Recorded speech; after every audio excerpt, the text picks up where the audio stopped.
famille. Je suis vraiment contente d'être ici ce soir, en fait, pour vous parler et promouvoir l'existence du plancher pelvien, le fameux périnée.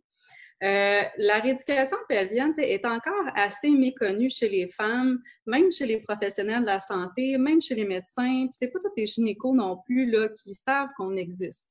C'est pourquoi à chaque fois ou à chaque occasion que j'ai une opportunité d'en parler, j'aime bien le faire et pouvoir faire aussi de l'enseignement. Fait que mon but ce soir, c'est vraiment de faire de l'enseignement par rapport à c'est quoi la rééducation périnéale.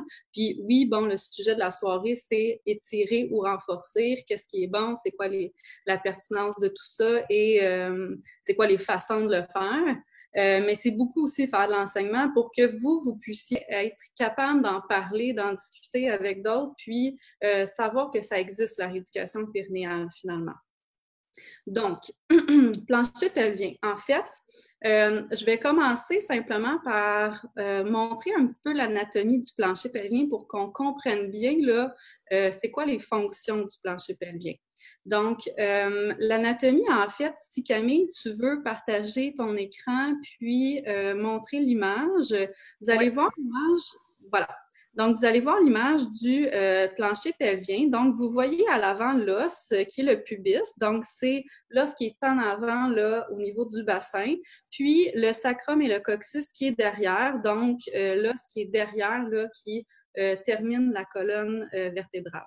Donc, toute la musculature, finalement, que vous voyez, là, qu'est-ce qui est en rouge, finalement? Ce que vous voyez là, c'est le plancher pelvien. Donc, il s'attache du pubis à l'avant jusqu'à l'arrière. Puis, moi, je dis souvent que ça ressemble un peu à un hamac, OK? Ce hamac-là, quand il est relâché, bon, il fait un genre de petit bondement là, vers le bas. Puis, quand ce plancher pelvien-là se contracte, ben, il va plutôt comme se relever un petit peu. Fait que les fils musculaires vont se tendre, puis ça va revenir vers le haut. Donc, voilà. Ça, c'est la partie musculaire. Ça fait partie de notre bassin. Puis, on en a tous un. Il ne fonctionne pas tout comme il faut parfois, mais on en a tous un, puis on peut tous l'utiliser à tous les jours. Donc, ça, c'était pour l'anatomie. Maintenant, pour la fonction. Voilà.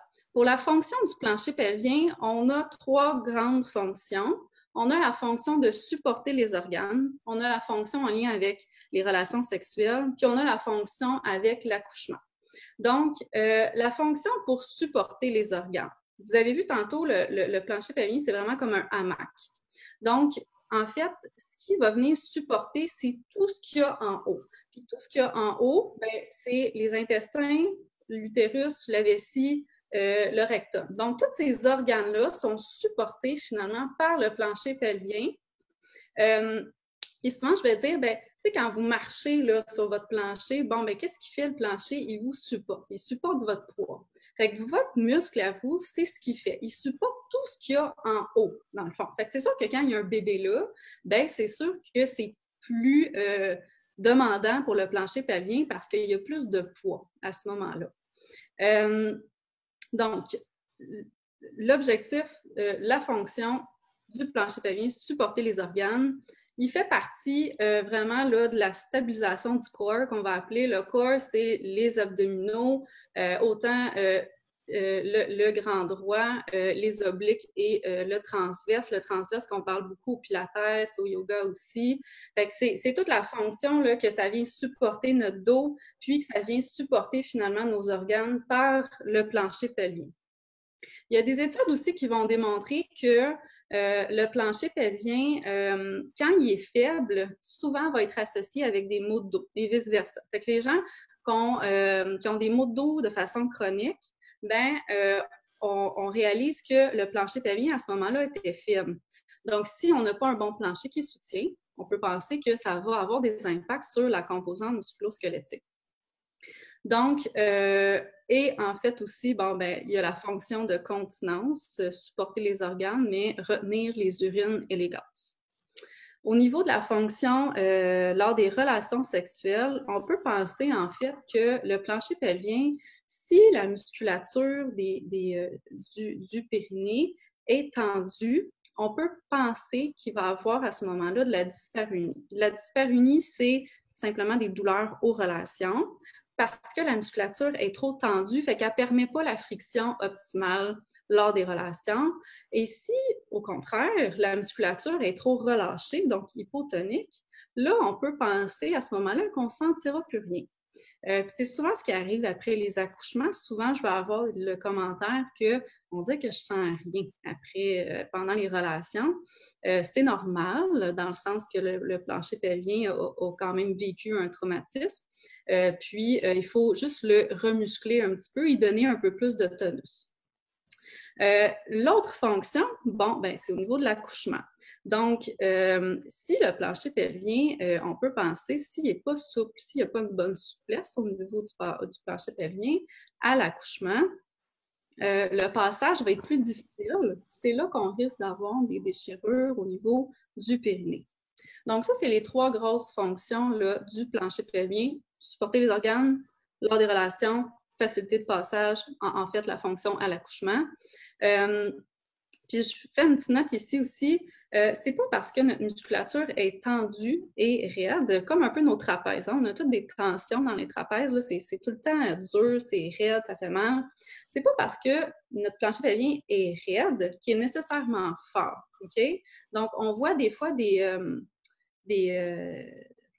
suggestions, en fait, de professionnels qui nous disent, non, c'est pas bon de renforcer le plancher pelvien parce que mon plancher pelvien est déjà raide, il est déjà dur, il est déjà tonique. Mais c'est pas nécessairement vrai, dans le sens que, oui, il va falloir aller relâcher la musculature, relâcher les tensions, mais il va falloir probablement aller muscler après ça le plancher pelvien parce que un muscle étendu ne sera pas nécessairement fort. Fait que juste garder ça en tête. Puis, je sais pas, Mélissa, si je peux ajouter comme une complexité à ce niveau-là, mais dans ma conception à moi, on pourrait aussi avoir les deux, parce qu'il y a plein de muscles dans le plancher pelvien, fait qu'il y en a de ces muscles-là qui pourraient être faibles, d'autres trop tendus. Ah oui. Parce qu'on voit tout. Oui. Oui, bien c'est ça. Puis je me demande aussi si ça peut être circonstanciel. Si, mettons, on n'aime pas ça, aller chez le gynécologue, on va dire que notre gynécologue, c'est un homme, puis qu'on est stressé quand il s'attarde à cette zone de notre anatomie-là. Est-ce que ça se peut que là, on soit plus tendu à ce moment-là, puis moins tendu à d'autres moments aussi? Ben, en fait, moi, je dirais peut-être plus au niveau du contrôle musculaire, dans le sens qu'on va avoir de la difficulté à relâcher involontairement. Fait que ça se peut qu'on ait plus de tension, puis tu sais, qu'il y ait des douleurs, mettons, à l'insertion du spéculum, là, le petit appareil qu'ils utilisent là, au gynécologue. Mais tu sais, d'être tendu nécessairement, ça se fait au cours du temps. Tu sais, ça se fait pas en une journée. Fait que probablement plus au niveau du contrôle musculaire à ce moment-là. Mais c'est ça. Oui, effectivement, ça peut être aussi tendu. Puis en fait, on le voit souvent là, dans l'évaluation de la tonicité du plancher pelvien. On va souvent avoir un bord qui est plus tendu que l'autre. Pourquoi? On ne sait pas. Mais souvent, ça peut être, en fait, relié avec, bon, un petit peu plus de tension dans la hanche, du même côté que la musculature qui est plus tendue aussi à ce niveau-là. Fait que souvent, on va voir ça. Mais oui, effectivement, ça peut être autant... C'est complexe. C'est pas, c'est pas un muscle simple qui se comporte tout le temps de la même façon. C'est un ensemble complexe. C'est un groupe musculaire, effectivement. Voilà. Donc, on rentre dans le vif du sujet. Donc, quelle est la pertinence d'étirer le plancher pelvien? Puis, c'est quoi les différentes façons de le faire? OK? Fait que moi, en fait, je vais parler plus du côté interne. Bien, je vais parler du côté externe aussi, là, mais je vais référer plus à Camille par rapport à ça parce que en physio, bien, c'est sûr qu'on va aller plus en interne, en rééducation périnéale. Fait que la pertinence, en fait, d'étirer le plancher pelvien, bien, c'est sûr que il y a nous, notre clientèle qu'on va voir, ça va être beaucoup par rapport à l'accouchement. Donc, pour en fait faciliter le passage du bébé à l'accouchement, ça peut être aussi, par exemple, les femmes qui viennent nous voir parce qu'elles ont des douleurs aux relations. Donc, ça va être en fait d'essayer d'éviter d'avoir des douleurs lors des relations. Fait, une autre pertinence d'aller étirer le plancher pelvien. et aussi éviter, en fait, les impacts négatifs, comme je disais un petit peu tantôt, là, sur le système musculo-squelettique. Comme par exemple, on peut penser le nerf sciatique, là, le fameux nerf sciatique qui passe dans la fesse, qui descend le long de la jambe, qui s'en va jusqu'aux orteils. Ça, à ce moment-là, si on a beaucoup de tension au niveau du plancher pelvien, on peut aussi avoir des tensions au niveau de la musculature des fessiers, puis ça peut venir causer aussi des tensions, irritations au niveau du nerf. Fait que des fois, pas nécessairement d'emblée, c'est la raison principale, mais ça peut être des effets secondaires à long terme qui ajoutent, dans le fond, à une certaine tension. Puis là, on peut avoir des déséquilibres au niveau musculaire. Les techniques, en fait, que nous, on va utiliser pour assouplir la musculature, en fait, il y a la technique de l'horloge, que peut-être qu'il y en a qui connaissent ça. En fait, la technique de l'horloge, c'est de penser que l'entrée vaginale, c'est comme une horloge. Fait en bas, je ne sais pas si je fais ça, si vous allez le voir. Ouais. Oui. Good. Fait en bas, ici, en fait, ça, c'est l'entrée vaginale. En bas, ça serait 6 heures. En haut, ça serait midi au niveau du pubis. Puis, ce qu'on va suggérer, c'est en fait de venir étirer en bas à 6 heures, à 5 heures vers la gauche et à 7 heures. Je me demandais après le 6, c'était quoi? Bien, à 7 heures. Donc, ça, c'est toujours, juste pour être sûr là, qu'on comprend bien, c'est toujours vers l'anus qu'on s'en va étirer. Oui, parce que... Puis en diagonale. Oui, exactement, à 45 degrés en bas. Parce que quand on va, puis on le voit bien ici, là, quand on va étirer vers le côté gauche ou droit à l'horizontale, ben on va buter rapidement contre l'os du pubis. Puis là, on va le sentir tout de suite, c'est sensible. Fait qu'on ne pourra pas aller plus loin à ce moment-là. Fait que dans les cas de préparation à l'accouchement ou dans les cas de douleur aux relations, on va vraiment suggérer d'aller à 5 heures, 6 heures, 7 heures. Puis, par exemple, de le tenir pour 30 secondes, le faire 5 fois dans chaque direction, puis de progresser à ce moment-là là, dans la sensation de tension qu'on va avoir. On va jamais dans la douleur, dans les exercices, c'est pas l'objectif.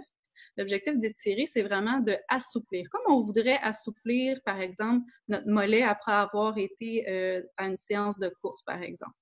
Fait que c'est vraiment pour garder là, le plancher pelvien souple. Il y a la technique en U aussi qu'on peut utiliser, que nous, on va utiliser en physio.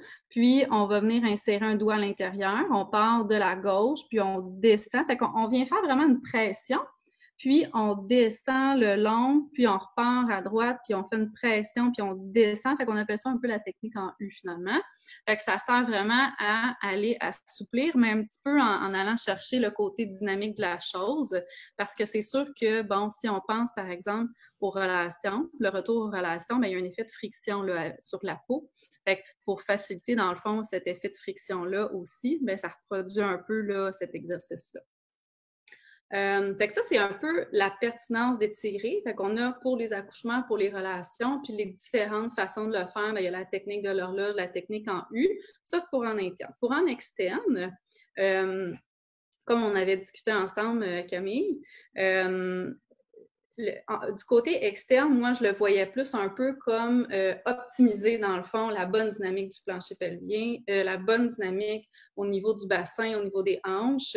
Donc, tous les exercices là, qui sont en ouverture des hanches, par exemple, la position de l'enfant, la position du bébé heureux, position du squat, par exemple, en CrossFit, les gens qui vont faire de la danse, la position du guerrier. C'est toutes des façons, des positions où est-ce que le bassin va être en ouverture d'une certaine façon, que ça soit sur le côté en abduction ou vers l'avant en flexion-extension, qui va faire en sorte qu'on va étirer le plancher pelvien puis que ça va permettre en fait simplement que le bassin soit optimal dans son mouvement. Fait que c'était vraiment ça. Moi, je ne sais pas si c'était quelque chose à rajouter. Oui, j'ai comme deux points. Là. Je reviendrai sur l'interne. J'avais une petite question qui pourrait être pertinente. Puis sinon, ben, ce que je compléterais, c'est ça, à l'externe, c'est qu'il y a c'est comme une grande variété de mouvements, finalement, différentes postures de yoga qu'on peut faire en yoga qui viennent surtout bouger les jambes. Je pense que c'est surtout nos cuisses là, qui vont avoir comme un effet sur le plancher pelvien. Puis ça va étirer des muscles qui sont externes, mais qui ont une influence sur les muscles à l'intérieur du plancher pelvien en tant que tel. Parce que c'est pas avec ma posture de yoga que je peux tant que ça changer la forme à l'intérieur de mon bassin, mais je peux avoir une influence sur le piriforme, mettons, qui est un muscle dans les fesses qui jase beaucoup avec le sciatique, puis ce muscle-là pourrait avoir une influence sur mon plancher pelvien, puis c'est comme dans plus holistique ou global un petit peu peut-être, c'est plus moins zoomé, là, je dirais, comme approche. Oui.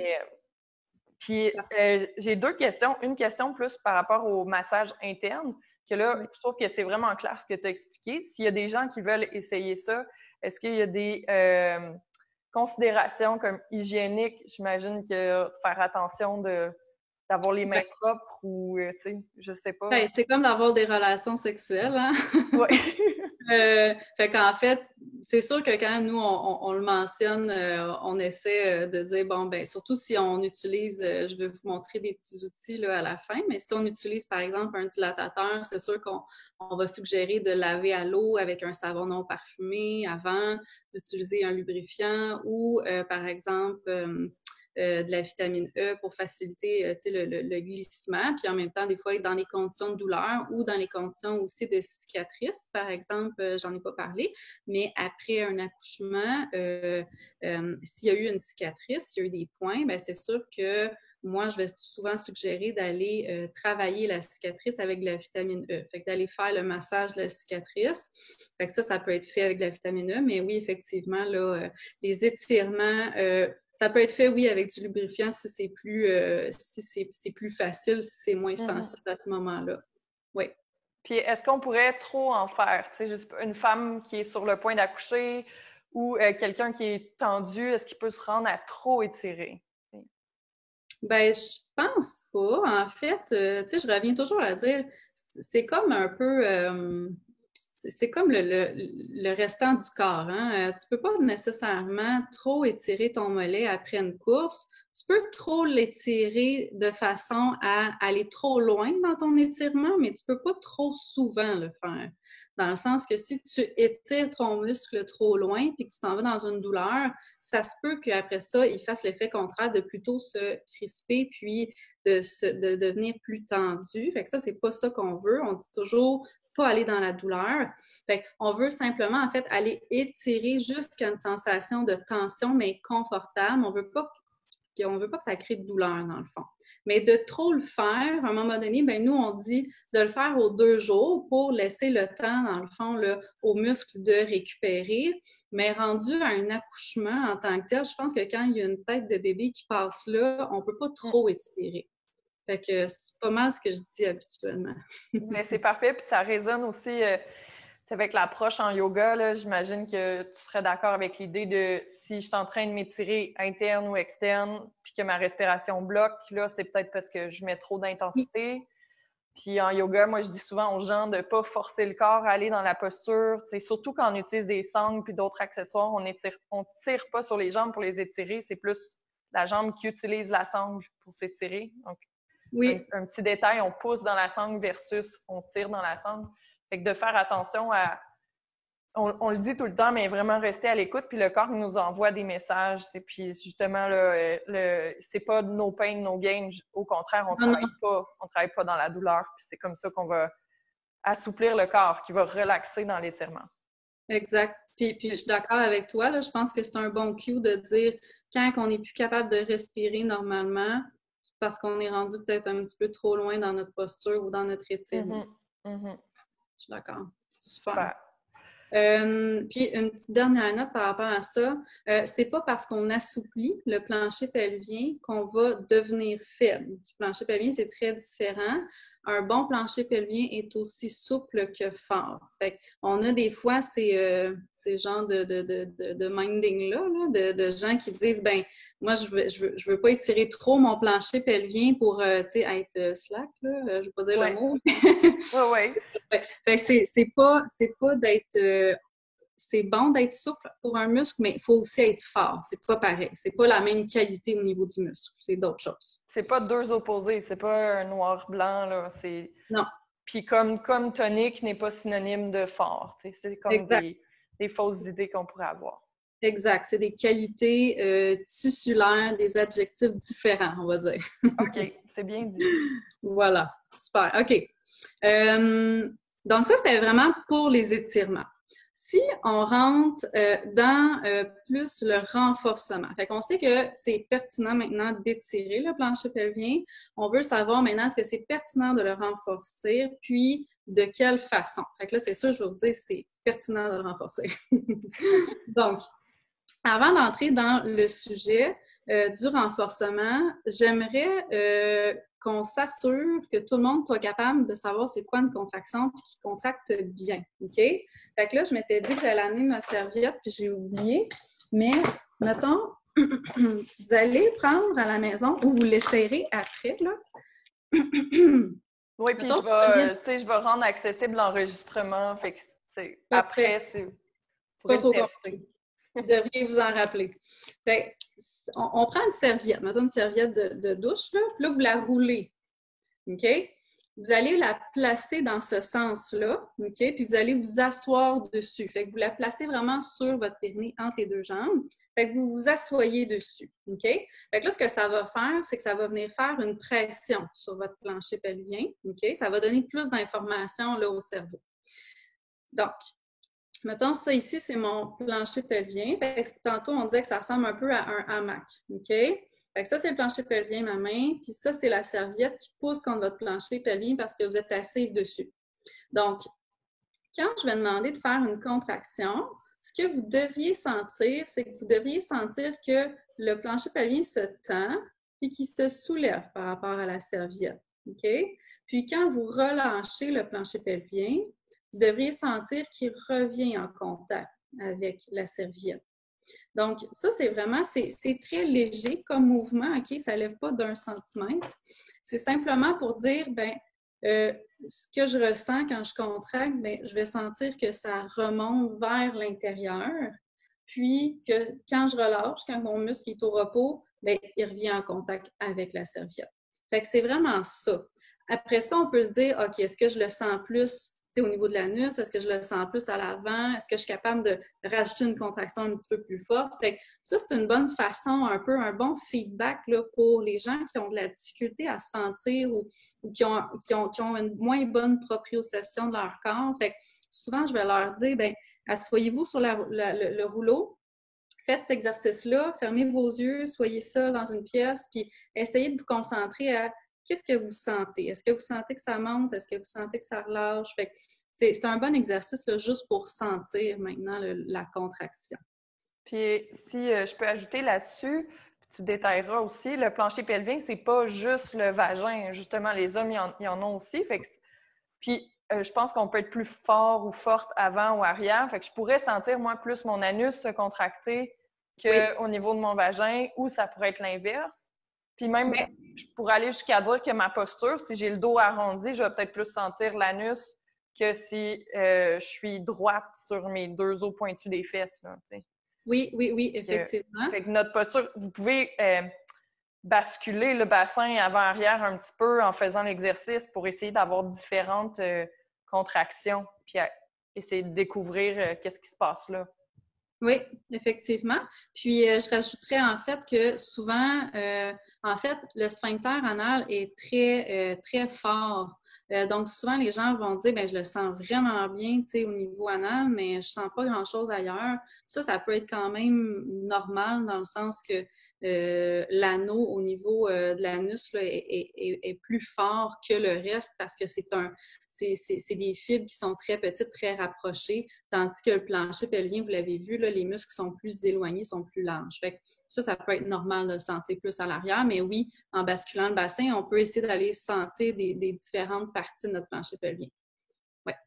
Puis juste pour être sûr, puis parce que là, je sais aussi qu'il y a des fois, il y a plein de nomenclatures, puis il y a plein de choses comme pas d'école de pensée, mais je suis confuse là, à savoir si l'anus ou le sphincter de l'anus il est compris dans le plancher pelvien.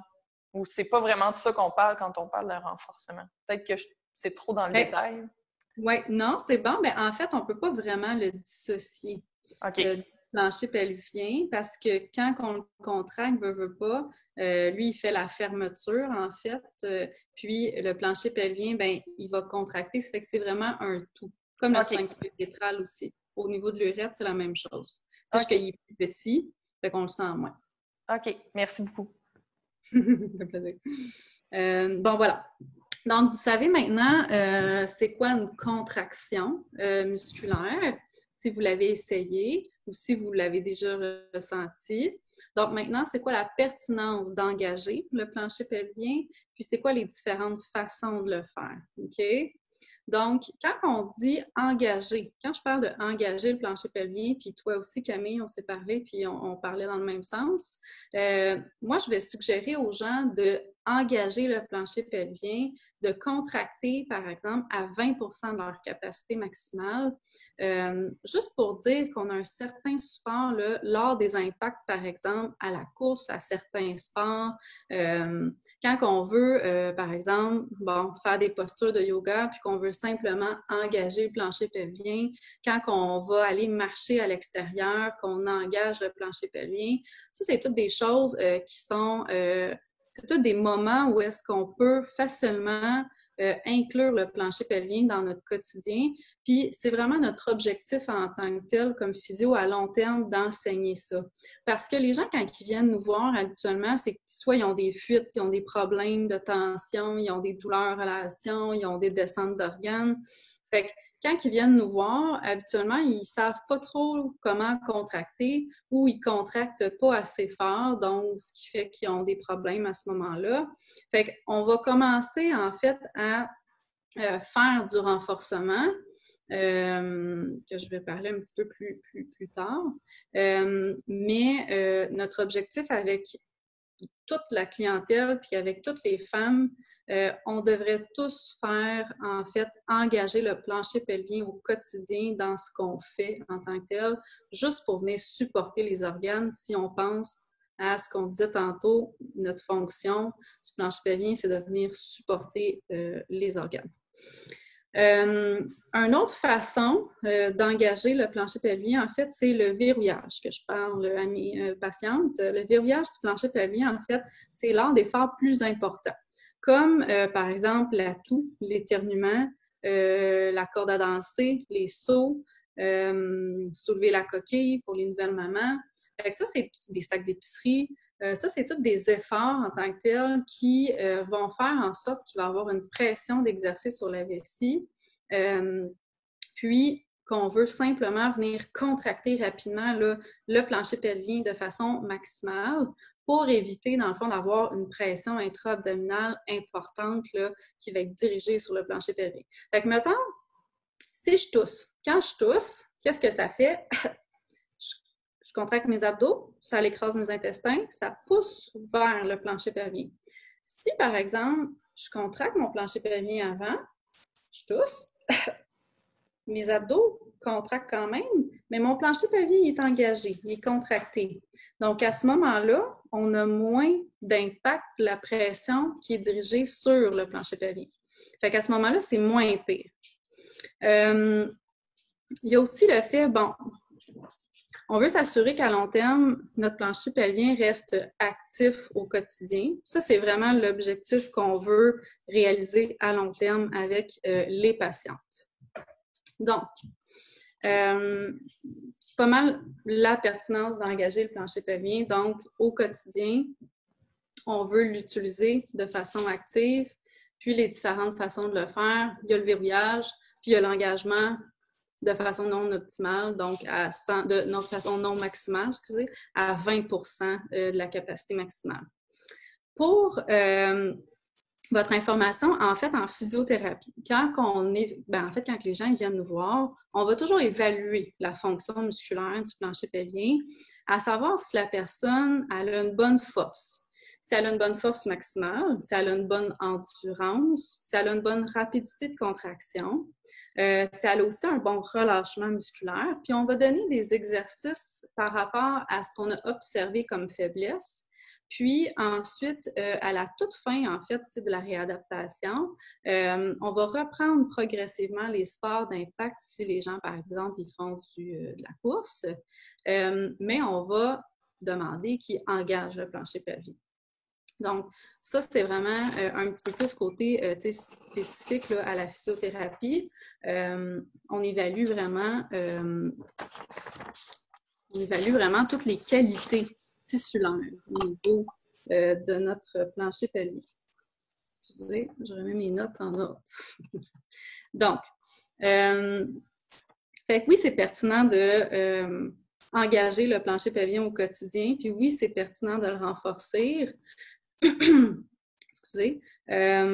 Pour les raisons qu'on a dit tantôt, la fonction, donc supporter les organes, rester actif, rester continent, être capable aussi de relâcher pendant les relations sexuelles parce que des fois, on est tellement tendu que ça va créer aussi des douleurs. Fait que de s'assurer finalement que notre plancher pelvien est fort, est endurant, est rapide dans la contraction, est capable de relâcher. Fait que c'est toutes des qualités musculaires qu'on va aller évaluer. Donc oui, c'est pertinent de l'étirer et oui, c'est pertinent d'aller le renforcer. OK? Je veux vous parler un petit peu des conditions qu'on va voir en physiothérapie, en rééducation périnéale, pour que vous sachiez que ça existe, en fait. Puis que si vous entendez parler de certains symptômes, bien, vous allez être capable de référer ces gens-là à des physiothérapeutes par la suite. OK? Donc, j'ai fait un peu comme 3 catégories différentes, puis je vais vous expliquer un petit peu chacune des catégories. Puis, après ça, je vais vous donner un petit peu les plans de traitement qu'on utilise avec ces gens-là. Qu'est-ce qu'on peut faire, en fait, pour les aider? Donc, il y a les catégories, il y a la catégorie, en fait, au niveau des continences, des incontinences. Il y a la catégorie au niveau des prolapsus, plus les descentes d'organes. Puis, il va y avoir la catégorie au niveau plus des douleurs. Donc, il faut savoir que l'incontinence, il y a 2 types d'incontinence. Donc, il y a l'incontinence urinaire d'effort, puis il y a l'incontinence urinaire d'urgence. Les deux se travaillent différemment parce que ce n'est pas le même problème. Donc, l'incontinence d'effort, c'est quelqu'un qui arrive et qui me dit « Bien, moi, j'ai des fuites quand que je touche, j'éternue, je saute, que je cours, que je fais des efforts en tant que tel. » Donc, cette personne-là, ce qu'on va faire, c'est vraiment du renforcement musculaire. On va lui suggérer d'engager son plancher pelvien au sport. On va lui suggérer de faire du verrouillage lors des efforts. Puis, c'est sûr qu'on va évaluer le plancher pelvien, puis on va renforcer. Notre objectif, ça va être d'aller renforcer la musculature. De la façon que ça fonctionne, c'est très, très mécanique, là. C'est comme si je vous disais, vous avez un ballon avec de l'eau dedans, qui est votre vessie avec l'urine à l'intérieur. Puis, vous avez un boyau d'arrosage. Puis, à la fin, bien, il y a une fermeture. Donc, quand, par exemple, je pèse sur le ballon, bien, ça crée de la pression à l'intérieur. Donc, à l'intérieur de votre vessie quand vous toussez, par exemple.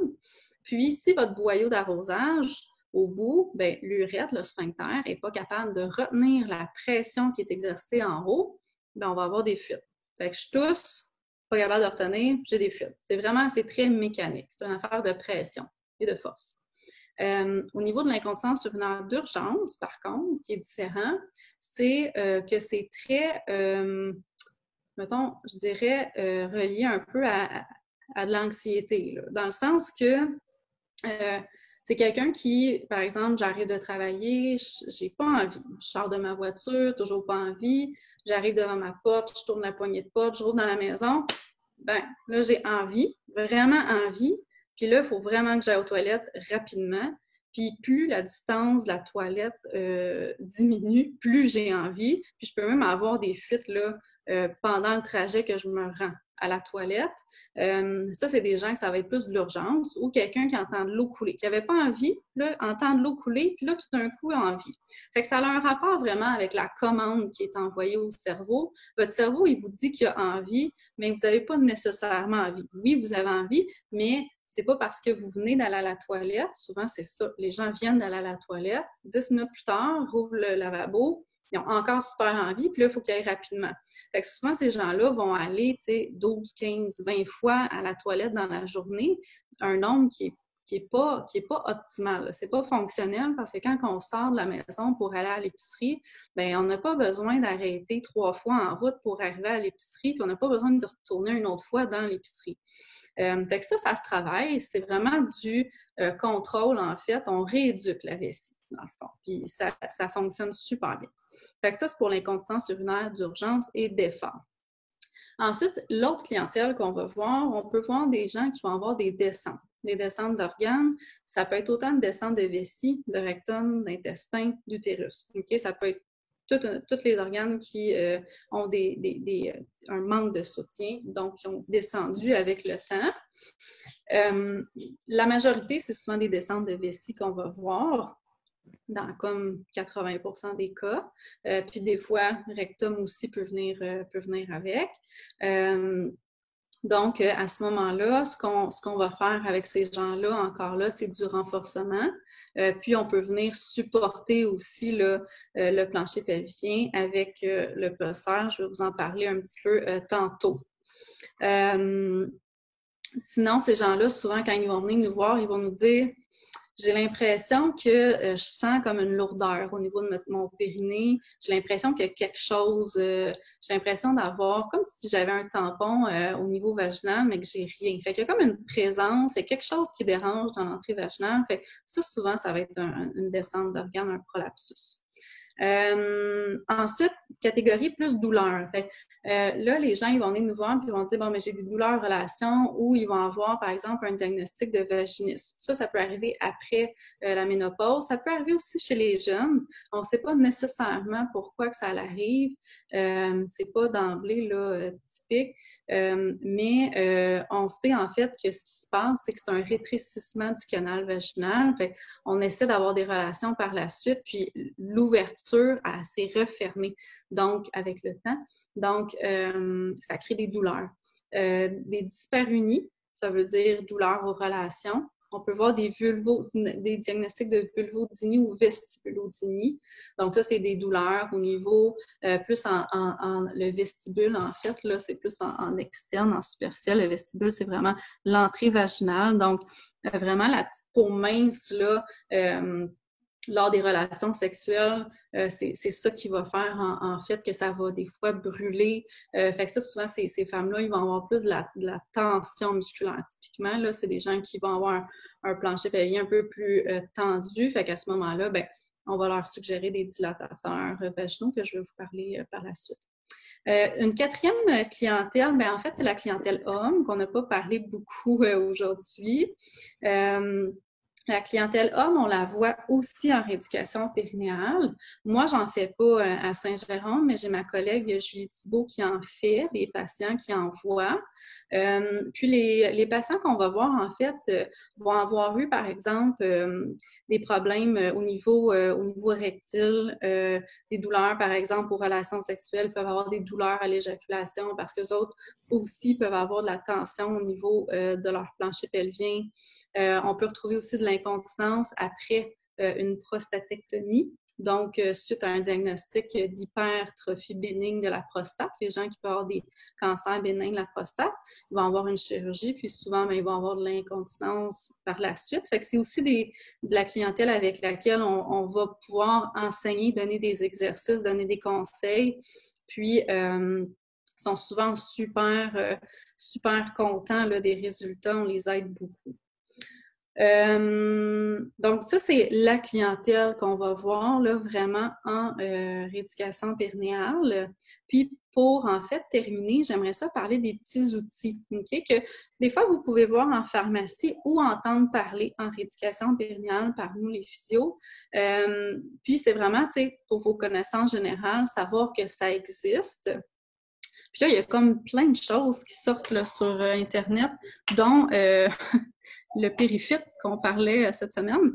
Je ne sais pas si vous avez vu le périfit passer là, sur Facebook, mais c'est une genre de sonde, en fait, là, peut-être grosses comme ça, là, qu'on insère à l'intérieur du vagin.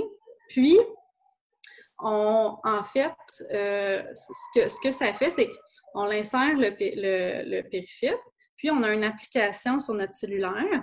Puis dans l'application, bon, ben on peut contracter, par exemple, notre plancher pelvien en force. Après ça, en endurance. Fait que là, on a, mettons, un petit oiseau, puis là, ben, l'oiseau doit monter par-dessus, par exemple, le nuage, puis là, redescendre. Fait que là, finalement, ça vous demande de contracter, puis là, de relâcher, puis là, de contracter et relâcher. C'est vraiment bien pour la motivation. Ça, c'est vraiment parfait. Puis je trouve que on trouve que c'est un bel outil. Par contre, le périphite mesure la pression qui est exercée sur la sonde. Donc, si vous êtes en train de forcer ou de pousser, excusez, si vous êtes en train de pousser, comme quand vous allez évacuer là, à la selle, bien, ça va quand même calculer que vous êtes en train de faire quelque chose. Donc, c'est là que c'est un petit peu moins le fun, là, dans le sens que si vous êtes en train de pousser sur votre plancher pelvien, bien, vous êtes plus en train de l'endommager que d'autres choses. Fait que juste vous assurer de bien contracter finalement, puis cet appareil-là va être merveilleux. Bien, c'est ça, on peut remettre de l'emphase sur le moment où tu expliquais c'est quoi la bonne contraction. Parce que pourquoi qu'on parle qu'il y a une bonne contraction, c'est qu'on veut que le plancher pelvien remonte. Puis là, je pense que tu es mieux placé pour moi que moi pour le savoir, mais je pense qu'il y a beaucoup de gens qui pourraient faire une contraction en poussant. C'est comme un peu le contraire. Ils vont augmenter la pression dans leur abdomen, étirer le plancher pelvien, penser que ça, c'est la contraction, puis même Exact. répéter ces exercices-là en faisant ça plutôt que de la vraie contraction. Exactement. Puis, tu sais, une bonne façon, en fait, de le savoir, là, c'est juste d'insérer son doigt. Si on sent que alentour de notre doigt, ça l'écrase, c'est parce qu'on contracte. Puis si on sent plutôt que ça pousse contre notre doigt, ben c'est souvent parce qu'on est en train de pousser. Fait qu'on devrait pas être en train de penser qu'on contracte comme quand on est sur la toilette puis qu'on essaie de pousser pour aller à la selle. Puis en passant, on ne devrait pas pousser pour aller à la selle. Il y a la position avec le petit banc qu'on n'a pas parlé, mais ça aussi, on fait de l'enseignement par rapport à ça. Le petit banc, le petit squatty potty, d'avoir en fait là, les genoux en haut des hanches, penchés un peu vers l'avant. Ça, c'est la bonne position pour évacuer. On ne devrait jamais pousser pour aller à la toilette. Ça augmente les risques d'avoir des descentes d'organes à long terme. Donc voilà. Donc, je vous parle, c'est ça, des outils. Quand on veut renforcer, ce qu'on a comme outil, il y a beaucoup de gens qui connaissent les boules chinoises. Donc, les boules chinoises, c'est un bon outil. Fait que si vous avez déjà ça à la maison, c'est bien. Par contre, il faut quand même que vous ayez un plancher pelvien qui est minimalement fort pour être capable de soutenir la boule chinoise. Fait que c'est comme si je vous disais, ben mon biceps, je suis même pas capable de plier. J'ai même pas la force dans mon biceps pour plier mon coude, mais là, je vais lui demander de plier avec un poids. OK? Fait que c'est la même chose. Si votre plancher pelvien n'est pas capable de contracter dans une position couchée, il ne sera pas capable de retenir les boules chinoises. Fait qu'il y a quand même une progression, à respecter dans le renforcement. OK? Une surcharge, on met ça quand, par exemple, on est capable de supporter la surcharge. Donc, les boules chinoises, on dit ça. Il y a les Aquaflex, OK? Ça, vous allez voir ça. Il y en a en fait sur Amazon. Quand vous l'ouvrez, ça ressemble à ça.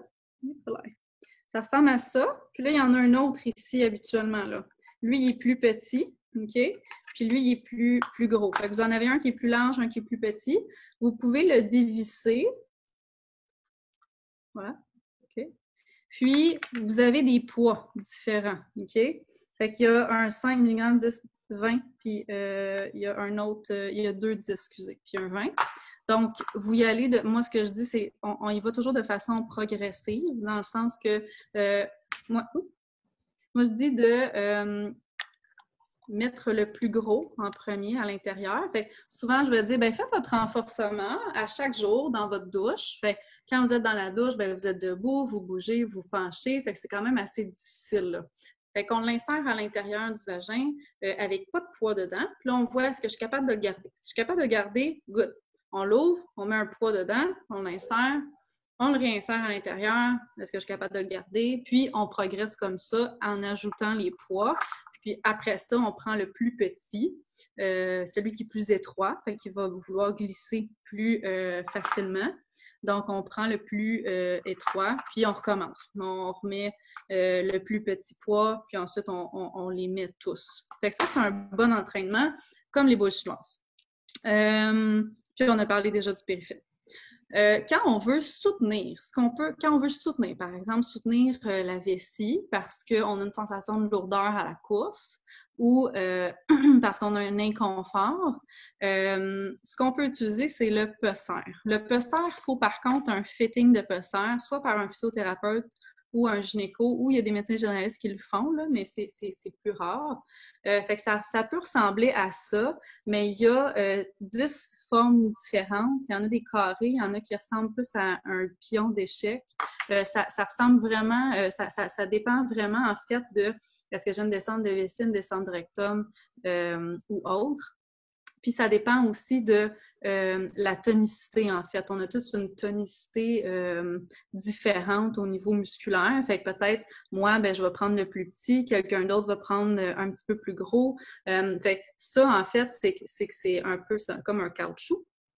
Puis, on l'insère au niveau vaginal. Quand on le lâche, ça rouvre. Puis finalement, ça vient soutenir le plancher, ça vient soutenir, la vessie. OK? Fait que ça, par exemple, la personne pourrait le mettre pour aller courir, puis après qu'elle termine sa course, elle l'enlève. Fait qu'elle l'endommage pas finalement, là, elle l'aggrave pas finalement son prolapsus, sa descente de vessie, mais c'est sûr qu'il faut faire du renforcement quand même par-dessus. C'est comme une béquille plus. C'est comme une béquille qu'on utilise à certains moments. C'est comme une béquille ou quelqu'un qui a une vessie, une descente d'organes trop importante, qu'on a quand même essayé de faire du renforcement, mais que le grade est trop élevé et que la personne ne veut pas se faire opérer. Fait que ça peut être aussi une option à ce moment-là. Voilà. Donc, ça, c'est bon. J'ai entendu aussi les tampons urinaires. Depuis un petit bout, j'entends parler des tampons urinaires. Fait que j'ai été regarder, puis en fait, c'est exactement comme un tampon, sauf que quand on l'insère, il va s'ouvrir. Fait que quand il s'ouvre, ce qu'il fait, c'est qu'il vient écraser, dans le fond, l'urètre. Il vient écraser comme le tuyau, le boyau d'arrosage. Puis, ça fait en sorte que quand on court ou quand on fait notre sport ou est-ce qu'on a des fuites, par exemple, ça va bloquer. Fait qu'on n'aura pas de fuite à ce moment-là. Fait que juste de dire que c'est bien, dans le sens qu'on peut continuer à faire nos sports avec ça, mais on peut pas juste faire ça. Fait qu'encore là, ça revient à dire que c'est une béquille. Ça fera pas une amélioration de la condition. On va pas tout d'un coup, du jour au lendemain, plus avoir de fuite à cause qu'on met des tampons urinaires. Fait qu'il faut faire du renforcement quand même. Ça ne règle pas le problème.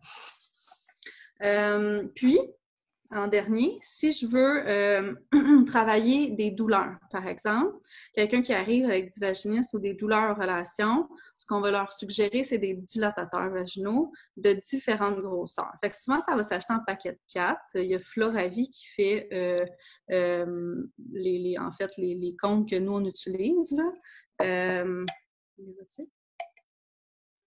Fait qu'il y a différentes grosseurs. Il y en a des plus petits aussi. Fait qu'en fait, c'est sûr que l'objectif, c'est d'aller étirer le plancher pelvien. Donc là, comme on disait tantôt, on va venir utiliser là, le dilatateur vraiment pour étirer. Fait que ce qu'on peut faire, on peut insérer le dilatateur, étirer vers le bas à 6 heures, à 5 heures, puis à 7 heures à ce moment-là.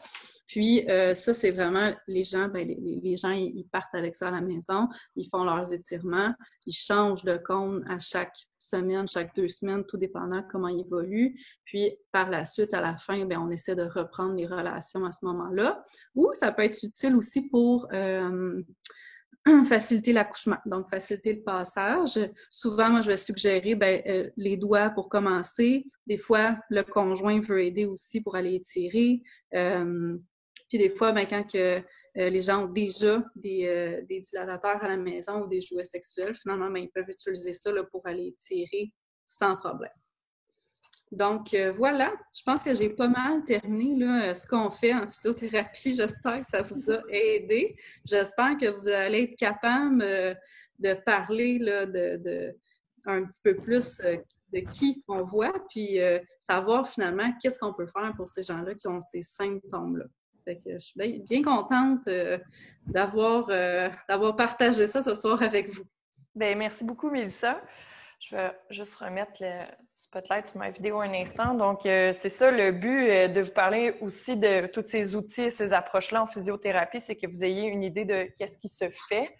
Donc, oui, le yoga, c'est une approche, les étirements externes et tout ça, mais il y a vraiment plusieurs outils qui peuvent vous aider à prendre soin de votre plancher pelvien.